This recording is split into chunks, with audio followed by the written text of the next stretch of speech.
સુરતવાસીઓ ને નવરાત્રિની અનેક અનેક શુભકામનાઓ।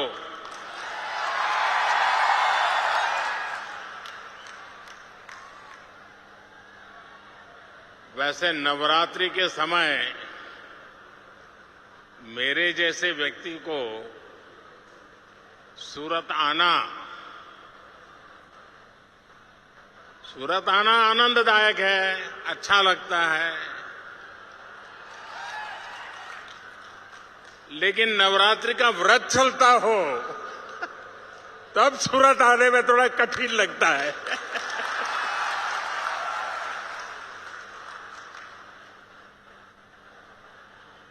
सूरत आओ और सुरती खाना खाए बिना जाओ।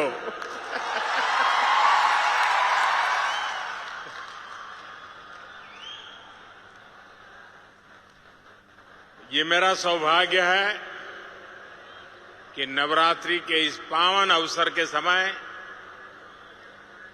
मैं आज और कल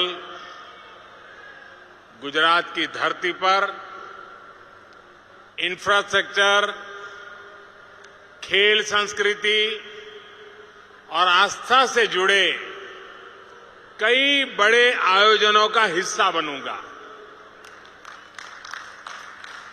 गुजरात के गौरव को और बढ़ाने का ये सौभाग्य मिलना, आपके बीच आना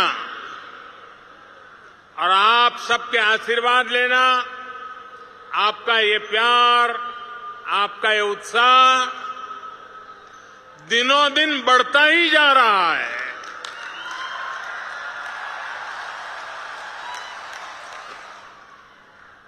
गुजरात के लोगों का, सूरत के लोगों का धन्यवाद करने के लिए मेरे शब्द भी कम पड़ रहे हैं। इतना प्यार आपने दिया। सूरत में विकास का लाभ जिस तरह हर घर तक पहुंच रहा है, वो जब मैं देखता हूं, सुनता हूं, तो मेरी खुशी अनेक गुना बढ़ जाती है। इसी क्रम में आज सूरत के विकास से जुड़ी अनेक परियोजनाओं का उद्घाटन या शिलान्यास किया गया है। इनमें से अधिकतर प्रोजेक्ट सामान्य सूरतवासियों को,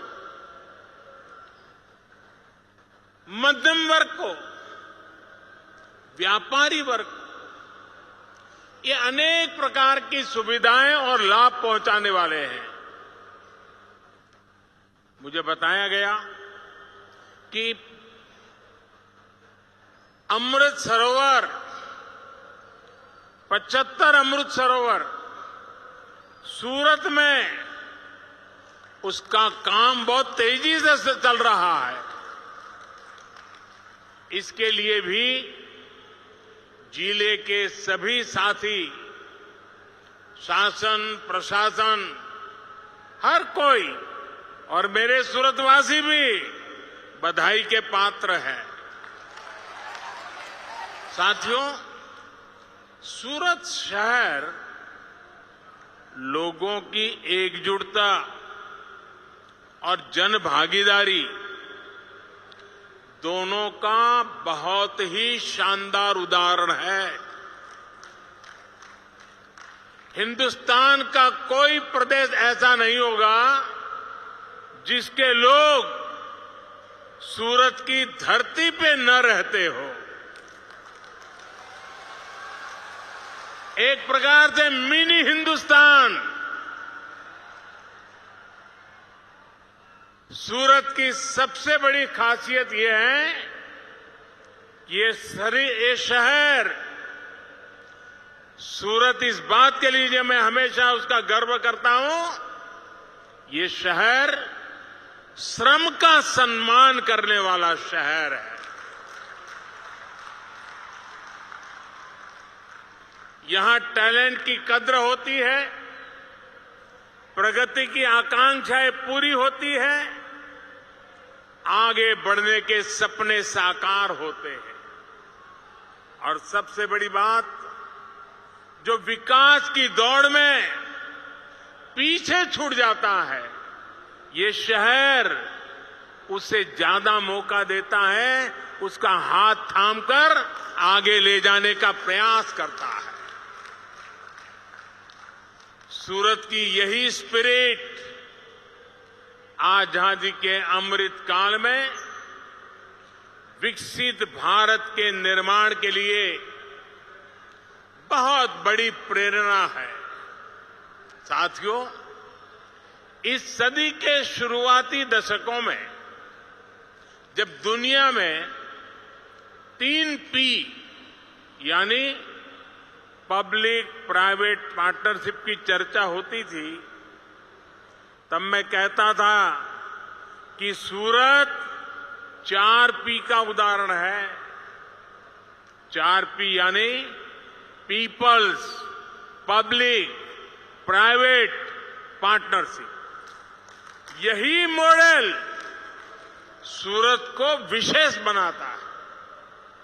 सूरत के लोग वो दौर कभी भूल नहीं सकते जब महामारियों को लेकर, बाढ़ की परेशानियों को लेकर यहां अपप्रचार को हवा दी जाती थी। उस कालखंड में यहां के व्यापारी और व्यापारी समाज के अनेक लोगों से मैंने एक बात कही थी। मैंने कहा था, अगर सूरत शहर की ब्रांडिंग हो गई तो हर सेक्टर, हर कंपनी की ब्रांडिंग अपने आप हो जाएगी। और आज देखिए, सूरत के आप सभी लोगों ने ऐसा करके दिखा दिया है। मुझे खुशी है कि आज दुनिया की सबसे तेजी से विकसित होते शहर में सूरत का नाम है और इसका लाभ यहां हर व्यापार कारोबार को हो रहा है। भाई और बहनों, पिछले 20 वर्षों में सूरत ने देश के बाकी शहरों की अपेक्षा बहुत अधिक प्रगति की है, तेजी से प्रगति की है। आज हम अक्सर देश के सबसे स्वच्छ शहरों में सूरत का गर्व से जिक्र करते हैं, लेकिन ये सूरत के लोगों की निरंतर मेहनत का परिणाम है। सैकड़ों किलोमीटर से अधिक के नए ड्रेनेज नेटवर्क ने सूरत को एक नया जीवनदान दिया है। 2 दशकों में इस शहर में जो सीवरेज ट्रीटमेंट की कैपेसिटी बनी है, उससे भी शहर को साफ सुथरा रखने में मदद मिली है। आज भाकर और बामरोली में नई कैपेसिटी जुड़ गई है।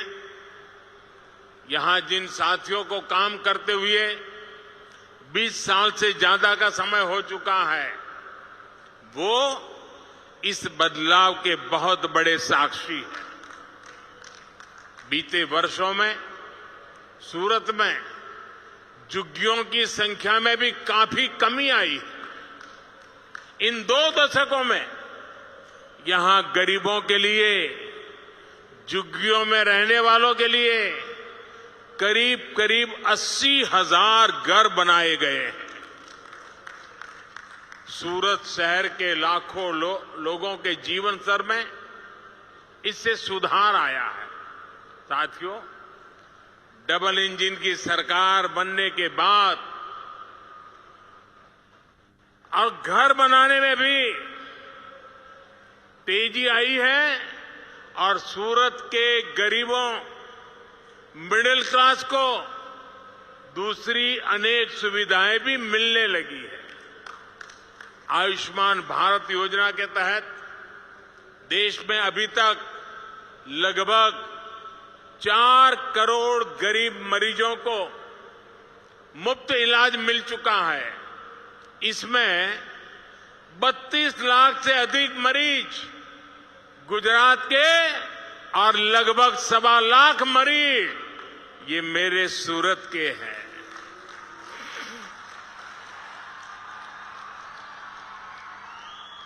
वहीं पीएम स्वनिधि योजना के तहत रेहड़ी, पटरी, ठेले पर काम करने वाले देश के लगभग 35 लाख साथियों को अभी तक बैंकों से बिना गारंटी का सस्ता ऋण मिल चुका है। अभी शायद आपने दुनिया में बहुत जाने माने दानवीर बिल गेट्स का एक आर्टिकल पढ़ा होगा।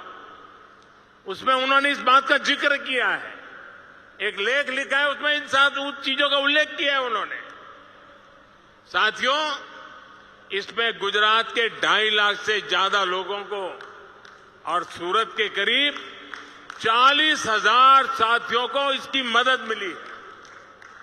साथियों, सूरत शहर के पश्चिमी हिस्से रांदेर, अड़ायन, पाल, हजीरा, पालनपुर, जहांगीरपुरा और दूसरे क्षेत्रों में आज जितनी चहल पहल दिखती है वो 20 साल के अखंड एकनिष्ठ परिश्रम का परिणाम है। शहर के अलग अलग हिस्सों में तापी पर आज दर्जन भर से ज्यादा पुल है जो शहर को भी जोड़ रहे हैं और सूरत वासियों को समृद्धि से भी जोड़ रहे हैं। इस स्तर की इंटरसिटी कनेक्टिविटी बहुत कम देखने को मिलती है। सूरत सही मायने में सेतुओं का शहर है जो मानवीयता, राष्ट्रीयता और समृद्धि की खाइयों को पाट करके जोड़ने का काम करता है। भाइयों और बहनों, आज जिन प्रोजेक्ट्स का शिलान्यास और लोकार्पण हुआ है वे सभी सूरत की इस फ्री पहचान को सशक्त करने वाले हैं। सूरत के कपड़ा और हीरा कारोबार से देश भर के अनेक परिवारों का जीवन चलता है। ड्रीम सिटी प्रोजेक्ट जब पूरा हो जाएगा तो सूरत विश्व के सबसे सुरक्षित और सुविधाजनक डायमंड ट्रेडिंग हब के रूप में विकसित होने वाला है। वो दिन दूर नहीं जब सूरत दुनिया भर के डायमंड कारोबारियों, कंपनियों के लिए एक आधुनिक ऑफिस स्पेस के रूप में पहचाना जाएगा। इतना ही नहीं, कुछ महीने पहले ही केंद्र सरकार ने सूरत पावरलूम मेगा क्लस्टर, ये बहुत बड़ा निर्णय है भारत सरकार का, पावरलूम मेगा क्लस्टर उसकी स्वीकृति दे दी है और इससे सायन हो, ओलपाड़ हो, इन क्षेत्रों में पावरलूम वालों को जो समस्याएं आती थी वो समस्याएं कम होगी। यही नहीं, इससे प्रदूषण से जुड़ी समस्याओं का भी समाधान होगा।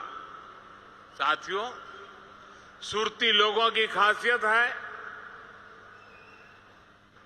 सुरती लाला એને મોજ કર્યા વગર ન ચાલે।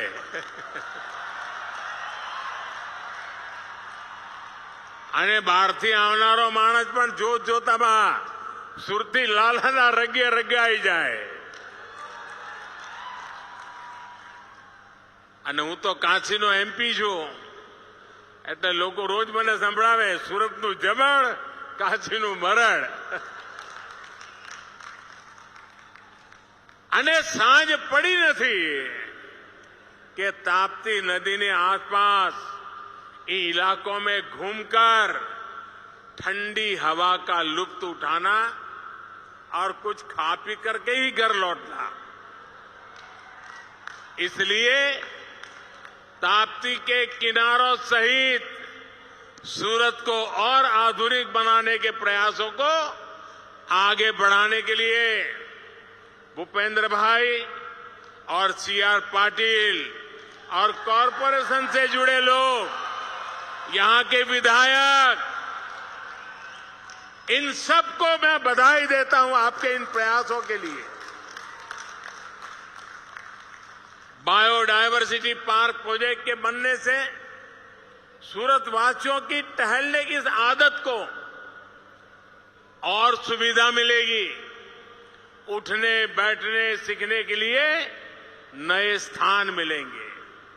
भाइयों और बहनों, एयरपोर्ट से शहर को जोड़ने वाली सड़क जो बनी है वो सूरत की संस्कृति, समृद्धि और आधुनिकता को दर्शाती है. लेकिन यहां अनेक साथी ऐसे हैं जिन्होंने एयरपोर्ट के लिए भी हमारे लंबे संघर्ष को देखा है, उसका हिस्सा भी रहे हैं. तब जो दिल्ली में सरकार थी, हम उनको बताते बताते थक गए कि सूरत को एयरपोर्ट की जरूरत क्यों है, इस शहर का सामर्थ्य क्या है. आज देखिए कितनी ही फ्लाइट यहां से चलती हैं, कितने ही लोग हर रोज यहां एयरपोर्ट पर उतरते हैं. आपको याद होगा यही स्थिति मेट्रो को लेकर के भी थी. लेकिन आज जब डबल इंजन की सरकार है तो स्वीकृति भी तेज गति से मिलती है और काम भी उतनी ही तेजी से होता है. भाई और बहनों, व्यापार कारोबार में लॉजिस्टिक का कितना महत्व होता है ये सूरत वाले अच्छे से जानते हैं. नई राष्ट्रीय लॉजिस्टिक पॉलिसी से सूरत को बहुत लाभ होने वाला है. मल्टी मॉडल कनेक्टिविटी के लिए भी सूरत में एक बड़ी योजना पर काम शुरू हो चुका है. Goga Hazira ropax ferry service ने सौराष्ट्र के कृषि हब को सूरत के बिजनेस हब से जोड़ने में बहुत महत्वपूर्ण भूमिका निभाई है. गोगा और हजीरा के बीच रोरो फेरी सर्विस की वजह से लोगों का समय भी बच रहा है और पैसा भी बच रहा है. सड़क के रास्ते गोगा और हजीरा के बीच की दूरी करीब करीब 400 किलोमीटर के आसपास होती है, जबकि समंदर के रास्ते यही दूरी कुछ ही किलोमीटर हो जाती है. अब ये इससे बड़ी सुविधा क्या हो सकती है.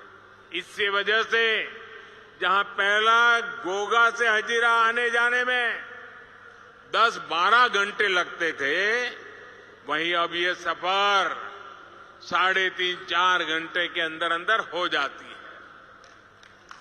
हम फेरी की वजह से भावनगर, अमरेली और सौराष्ट्र के दूसरे हिस्सों से सूरत आए लोगों को बहुत लाभ होगा. अब परमानेंट टर्मिनल तैयार होने के कारण आने वाले दिनों में और ज्यादा रूट खुलने की संभावना बढ़ी है. इससे यहां के उद्योगों को, किसानों को पहले से ज्यादा लाभ होगा. साथियों, हमारी सरकार सूरत के व्यापारियों, कारोबारियों की हर आवश्यकता को देखते हुए काम कर रही है, नए नए इनोवेशन कर रही है. मैं आपको एक उदाहरण देता हूं. आप जानते हैं कि सूरत के टेक्सटाइल का एक बड़ा बाजार काशी और पूर्वी उत्तर प्रदेश से भी जुड़ा हुआ है। यहां से बड़ी संख्या में ट्रकों के जरिए सामान पूर्वी यूपी भेजा जाता रहा है। अब रेलवे और पोस्टल डिपार्टमेंट ने मिलकर एक नया समाधान भी खोजा है, एक नया इनोवेशन किया है। रेलवे ने अपने कोच की डिजाइन को इस तरह से बदला है कि उसमें आसानी से कार्गो फिट हो जाता है। इसके लिए खास तौर पर 1 टन के कंटेनर भी बनाए गए हैं। ये कंटेनर आसानी से चढ़ाए और उतारे जा सकते हैं। शुरुआती सफलता के बाद अब सूरत से काशी के लिए पूरी एक नई ट्रेन ही चलाने की कोशिश हो रही है। ये ट्रेन सूरत से माल सामान ढोकर के काशी तक जाया करेगी। इसका बहुत बड़ा लाभ सूरत के व्यापारियों को होगा, यहां के कारोबारियों को होगा, यहां के मेरे श्रमिक भाइयों बहनों को होगा। बहुत जल्द सूरत बिजली से चलने वाली इलेक्ट्रिक व्हीकल, बिजली से चलने वाली गाड़ियों के लिए भी ये सूरत पहचाना जाएगा। सूरत की नित्य नई पहचान बनती है। कभी सिल्क सिटी, कभी डायमंड सिटी, कभी सेतु सिटी, और अब इलेक्ट्रिक व्हीकल वाला सिटी के रूप में जाना जाएगा। केंद्र सरकार आज पूरे देश में इलेक्ट्रिक वाहनों को चलाने के लिए सरकारों को मदद दे रही है। सूरत इस मामले में भी देश के बाकी शहरों की तुलना में बहुत तेजी से काम कर रहा है और इसमें सूरत को बधाई देता हूं इस काम के लिए।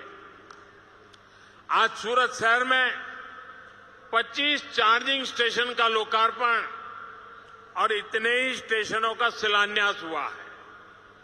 आने वाले कुछ समय में सूरत में 500 चार्जिंग स्टेशन स्थापित करने की तरफ ये बहुत बड़ा कदम है।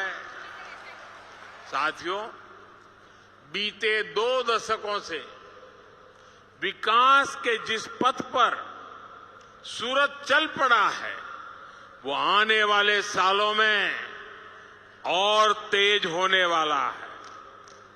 यही विकास आज डबल इंजन सरकार पर विश्वास के रूप में झलकता है। जब विश्वास बढ़ता है तो प्रयास बढ़ता है और सबका प्रयास से राष्ट्र के विकास की गति तेज होती है। इस गति को हम बनाए रखेंगे। इसी आशा के साथ सूरतवासीओનો જેટલો આભાર માનવું એટલો ઓછો।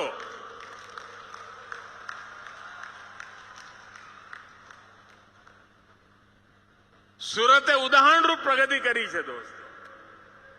હિન્દુસ્તાનમાં સુરતના સમકક્ષ અનેક શહેરો છે।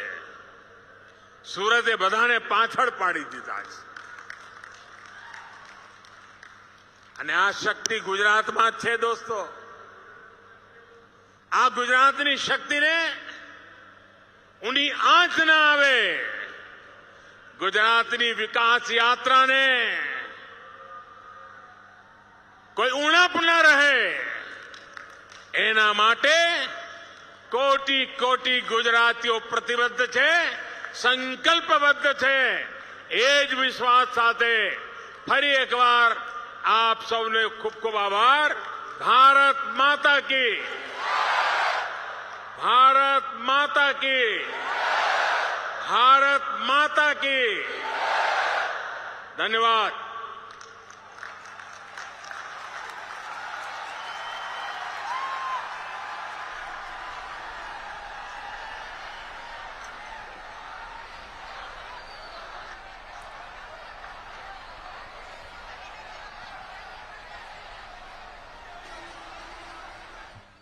અને વડાપ્રધાન મોદીએ સુરતીઓને સંબોધ્યા. સુરતમાં જનસભા સંબોધતા વડાપ્રધાને સુરતી લાલાઓનો આભાર પણ માન્યો. જો કે સુરતને આજે અનેકવિધ વિકાસ કામોના લોકાર્પણ અને ખાતમુહૂર્ત વડાપ્રધાનના હસ્તે કરવામાં આવ્યું છે. 3400 કરોડના વિકાસના કામોનું લોકાર્પણ અને ખાતમુહૂર્ત આજે કરવામાં આવ્યું છે. વિધાનસભા ચૂંટણી પહેલા વડાપ્રધાનની ગુજરાત મુલાકાતો વધી છે. 2 દિવસના ગુજરાત પ્રવાસે છે વડાપ્રધાન અને સુરતથી એમને પ્રવાસની શરૂઆત કરી છે. સુરતમાં એમને ભવ્ય રોડ શો યોજ્યો, જ્યાં પણ હજારોની સંખ્યામાં જનમેદની ઉમટી હતી. વડાપ્રધાને તમામનું અભિવાદન ઝીલ્યું. ત્યારબાદ સભા સ્થળ પર જઈ અને વડાપ્રધાને સુરતીઓને સંબોધ્યા. આગામી સમયમાં સુરતના વિકાસને લઈને પણ તેમણે અનેક વાતો કરી છે. હવે આગામી પ્રવાસ વડાપ્રધાનનો ભાવનગરમાં રહેવાનો છે. ભાવનગર જવા માટે વડાપ્રધાન રવાના થશે. ત્યાં પણ વડાપ્રધાનનો ભવ્ય રોડ શો યોજાશે અને ભાવનગરમાં પણ તેઓ જનસભાને સંબોધવાના છે.